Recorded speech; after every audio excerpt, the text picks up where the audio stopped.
I've been sick the last sort of few days. I don't know if you can still hear it a little bit in my voice. It's mainly back to normal.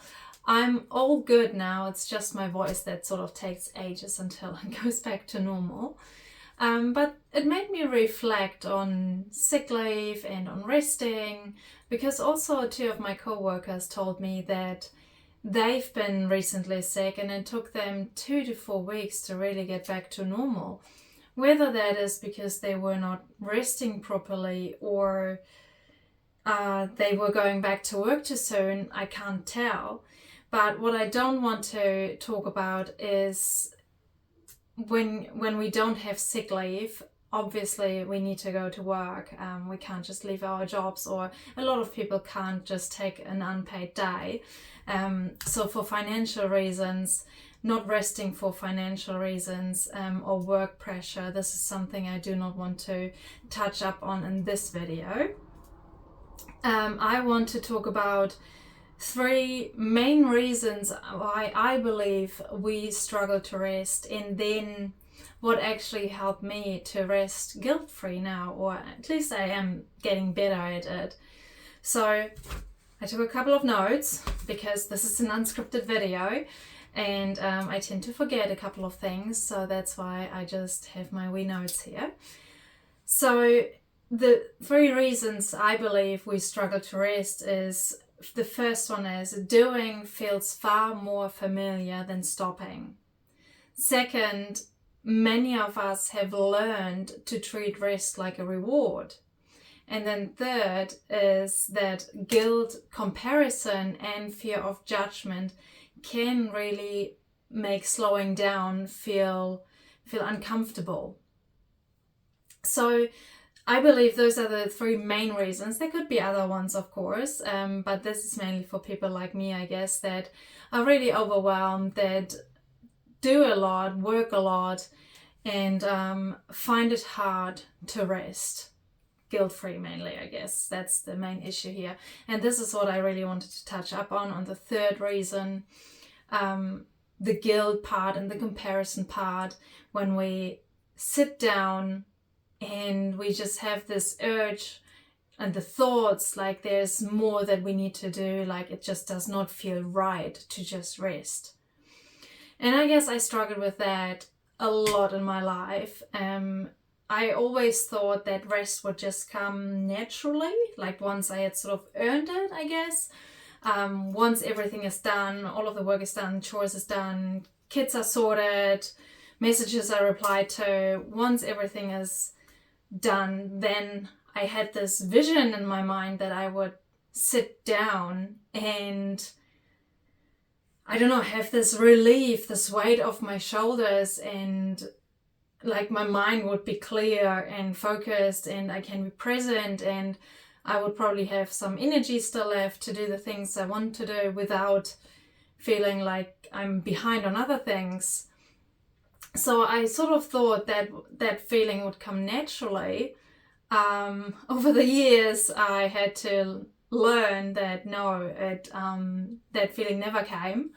I guess it got worse and worse, rather, that the guilt and the comparison, which is social media. Obviously, we look at others, whether that's on social media or in our closest environment, and others achieve something, and then we look at ourselves and think, oh my God, I'm just sitting here basically doing nothing, and I could still achieve something if I were just to get up.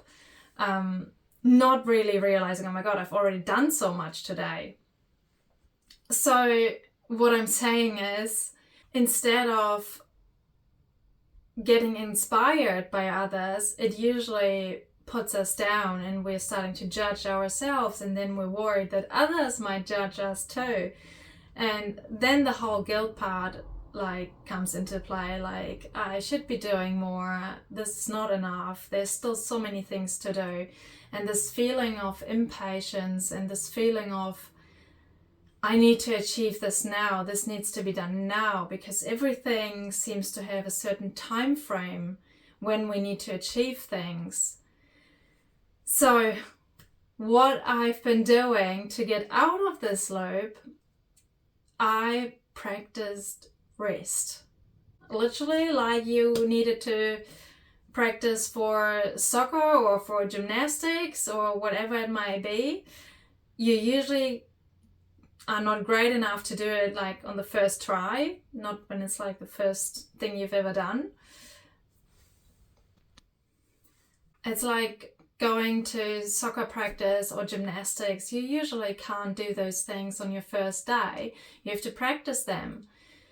And this is basically what I did with rest. So I started to rest really with intention, telling myself, okay, we're just going to rest now for 1 minute. It sounds ridiculous if you think about it, to just sit there for a minute and do nothing.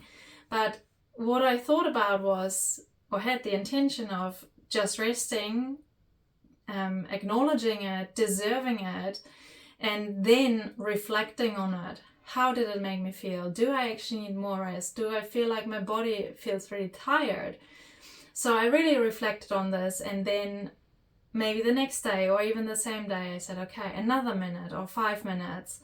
And eventually, believe it or not, you actually start to be able to rest without any guilt, without any of those thoughts, without the comparison. And suddenly it feels much more, I can be much more present during resting times without having to think about what else is there on the list. Because there's always going to be a list. Today, tomorrow, and then in a month, there's always going to be a list. There's always more to do.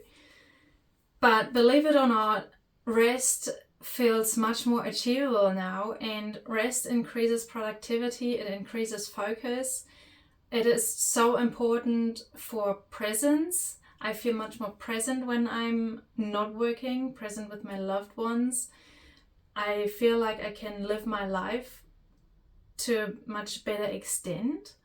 And it's really helped me to slow down in other areas of my life too.